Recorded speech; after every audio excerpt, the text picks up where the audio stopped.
Hey everybody, I just wanted to do a quick video with a quick way to solve one of the problems with the 2022 onwards 1GD FTV setups on the Prados and the Hiluxes and probably everything. Now this one's only done, what is it now, 64,000 kilometers of highway and trips. This one's going to be mainly fixing the clunking in the auto, and hopefully that'll sort out the backlash as well. I haven't done it yet, but I'm just letting you know there is a fix for it. Now, if people thinking, hang on, what's going on with 2022 cars with problems? Hey, they got more problems than that. The big number one on the 1GD is the DPF. Now, you can be lucky and you haven't any problems. That's great. And you've got a 10-year warranty.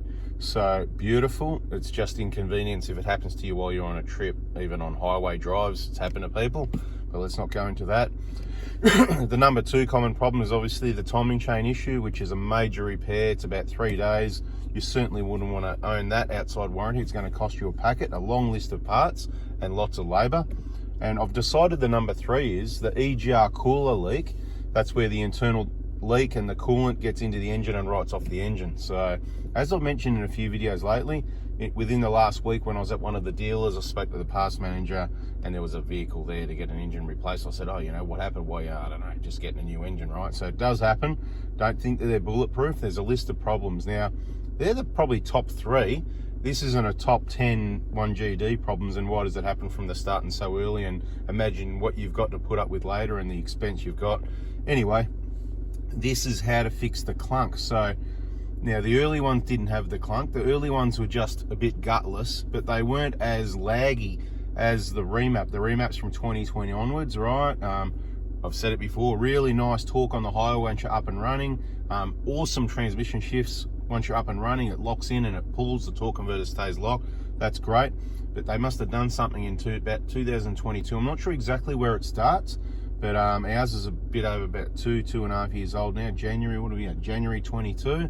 So by then, there was a problem. Now I'll describe the problems that I noticed. Now in the older, the 2019 I had, that transmission did some weird clunky stuff as well. Like you'd back off, go around it, get back on it, and like clunks and stuff like that, which the 5-speed auto in the 1KDs and the 120s and the 150s never did anything weird like that. The worst we had, there was a period around 2011-12 where there was a few that they had a flat spot when, say, you slowed down to go around a roundabout at about 30-40 k's, big roundabout. When you got back on the gas, there was a bit of a flat spot. No clunking, but just a bit of a, you know, lack of anything happening for about a second, half a second, whatever, which wasn't ideal, and there was a reflash for that as well. So it does happen every now and then. It just seems to be more common now. I'm looking at the transmission because that's what we're going to talk about. This thing, the big, you know, when we go, and it's not doing it now, right? So that's the point. It's really hard to video demonstrate, so I'd rather just describe the problem. So moving on to that, the problem, right? This vehicle, for a start, just some quick feedback. So like I said, great out on the highway, but I find it annoying, the stop-start driving, the clunkiness, the backlash in the driveline, the lack of responsiveness, the lag. And then, you know, you put your foot and nothing happens, and you put it, and then it just, woof, it takes off. So don't worry, once you floor it, and after 2 seconds, it goes. It's a little rever. It's a little efficient 2755. It's a little revving engine in your big Land Cruiser. Can you tell I'm not a fan? I'm not really a fan, right? I won't be owning this outside warranty, that's for sure. And if any timing chain or DPF issues happen to me on these vehicles, it'll be getting fixed and sold straight away. That changes the 3 or 4 year plan back to a sell it immediately plan, because once they worked on it, I don't trust it. I can't take it on trips. That's not why I brought a Land Cruiser. And we're gonna have another video soon, probably the next best option if you didn't buy a Toyota. So subscribe, turn the bell on if you don't want to miss that. So if you haven't got the picture yet, because I've mentioned in other posts and videos, if you're not following, you probably don't know what I mean. It's probably worth your 10 minutes a day watching all the videos on this. There is a fix, which is the good news. So when it was new, I didn't notice it. Okay, so I didn't notice it for a long time. I noticed it. It took 1.5 years for me to notice it. We're on the west coast of Australia, over there, Exmouth, I think it was when I first noticed it, or maybe you noticed it was really bad. Like, you know, reminded me worse than the old XE, XF Falcons, you know, with a 3-speed, you know, with the cable and all that sort of thing. Anyway, you'd go put it in drive, and right now it's smooth as silk, right? But it'd give you a whip that's really, you know, whoop, you know, really ripping in. And I kept doing it. It's like, yeah, it's consistent. And then I'd go, okay, forget about it, drive the car, no problem. And then The next day, same thing. Next time you put it in park, next time you get in the car, whatever. So it was consistently doing it. And I went, I'm not going to worry about it on the trip. You know, we can live with it. It's not ideal for, you know, in 2022 to get a car that does something like that. I thought, you know, really bad. But anyway, these things happen. That's the problem with technology and electronics and all this sort of tuning, and these young engineers with their piece of paper, you know, maybe they haven't got real world experience on the ground using the vehicles and testing and that sort of thing. It's more just on paper. Yep, should be right, mate. Anyway, yeah, a bit of waffle in this one, bit of yak, too much yakking, too much yapping, too much yakking, too much waffling. So anyway, you get the picture, a bit of thumping, reverse thumping. It was more putting it into drive, just really, you know, you go from park or neutral, just really, really aggressive. Anyway, the fix, there is, if you go to your local Toyota dealer and you tell them what vehicle you've got, and because you've noticed this, it should cover your vehicle, and they'll be able to do a reflash, and it should be no charge to you because it's just not acceptable, to be quite honest. But for me, I got back from the trip after 10, 15, 20,000 Ks, whatever it was, that trip, I can't remember. And it went away like it is now. Like right now, it's no problem. You wouldn't worry about it, okay? And if you're wondering what this button is, that's my little K-On upgrade. Check kon.com.au for that.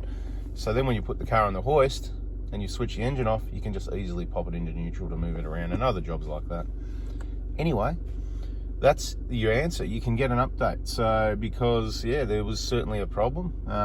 And the other thing I notice, just while we're waffling, when you put it into, when you're driving, so I'm driving, so I've just got it in drive, no worries, and I slow down, I go turn off at a roundabout, I'm doing, I don't know, 20, 30, 40 Ks, on and off the gas, there feels like a lot of slop in the drive line. Now, I don't notice any of these things. I've driven thousands of 1KDs, okay? Thousands of them, with manuals, autos, whatever. I think they're great cars. That's why I've got about 3 of them at the moment. But anyway, and that's what we're going to stick with, the last of the best. We know them really well. They're very reliable. We know all the best maintenance to do. We've got all the parts in stock. If there was a better vehicle, I'm just going to move on to that. In my opinion, for the purpose of the vehicle, traveling around Australia, outback stuff, tracks and all that, there is no better vehicle, and there's plenty of problems with lots of newer cars. It's not a Toyota problem. It's not a Prado problem or a 1GD problem. A lot of newer cars have got these sorts of issues, software issues. There's always updates. And of course, you know, hardware as well when it comes to timing chains. I mean, just imagine you've just purchased this vehicle. People are spending 100 grand on cars and setups, 20, 30, 40, 50 grand on top. You spend all this money, it's your dream car, you're going to keep it for decades, and the problems just start, you know. They start either at 60,000 Ks like it has for other people, 40,000, 80,000. Maybe it's going to wait till 150K for you and you're well and truly out of warranty. Or maybe 200K, and then you got all these big expenses. But it's not just the expense, it's the whole inconvenience when you're on a trip. But I suppose the other way to look at it, credit where credit's due, this noisy timing chain, it's probably not going to stop the vehicle, is it? There is some issues that'll stop the vehicle, like that EGR cooler. I think there's been probably, I've only ever heard of maybe 1 or 2 on the 1KD, so that rare, not even worth talking about. Apparently it's a lot more common on the 1GDs, but again, you'd have to be working in the Toyota dealer and be prepared to risk it for the biscuit and actually speak about it or post it somewhere for anyone to know about it, which is frowned upon, to say the least, let's say. So look, at the end of the day, quick little closing thing, 1KD 5-speed auto I think is the best option. The manual's good, but you never know when the clutch is going to let you down. The gearbox has some issues too, with some noisy, you know, that thrust bearing, stuff like that. The 5-speed auto is bloody bulletproof. It works perfectly. You know, oil changes are a bonus, but you don't need to. The things, they last forever. They were right about sealed for life because they're just so bloody good. And this hardware of this 6-speed transmission, the A60, I'm sure it's awesome. It's just a software issue, so I don't expect any longevity, long-term wear and tear issues, but you don't know till they get a bit older. But yeah, you can feel the engine small, a bit sloppy in the drive line, very, very laggy, not a little bit, super laggy. You know, I'm waiting for things to happen. It's quite funny. I say to Mitch, I said, watch this, mate. And I just floor it, and you wait and nothing happens for a second too, and then really slow it gets going. It's like when you put a big turbo that's too big for the engine, you're just gonna, that's what I said, the highway torque, it's tuned for that, it's great.